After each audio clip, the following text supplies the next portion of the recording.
قلوب زادها الحب نقاها، قد أتينا وبشوق للقاها، نطلب الله علوا وسنا. إننا قوم خلقنا قيمون، إننا قوم خلقنا قيمون. نظافة ruux waliba oo ku sifoobaa waa kii qurxoonaada, kii la jeclaystay agjoogiisa loo kala ordo, noloshii laga waayana waxay ahaatay tii laga fogaado. shay kale ma ahay waa nadaafadda, iyada ayaa bilcisa ogooyinkeena. haa, sidoo kale iyada ayaa buuxisa qayb weyn oo iimaankeena ah. intaasoo keli ah ma ahee, kalsoonideennana way xoojisaa. dardar xoog leh ayay sidoo kale siisaa ruuxii ku sifoobaa. waa dariiq wacan oo ruuxu adeegsan karo si uu u hanto quluubta dadka kale.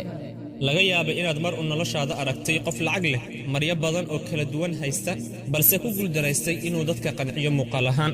sabab kale ma ahee nadaafadiisa ayay wax ka qaldan yihiin. inaad dhar badan lahaato isla markaana xarago badnaato waxaa ka muhiimsan inaad nadaafadaada koriso una muuqato qof la aqbali karo. Soomaalidu waa dad asal ahaan nadaafad badan, isla markaana hiddo u leh bilicda. sidaas awgeed looma baahna inaan wadadii awoowayaasheena ka leexano.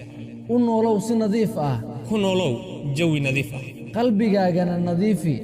إننا قوم خلقنا قيمون، إننا قوم خلقنا قيمون. فاطلبوا العلم فإنا مسلمين، وبدين الله دوما عاملين، وعلى الحق سنبقى مخلصين. إننا قوم خلقنا قيمون.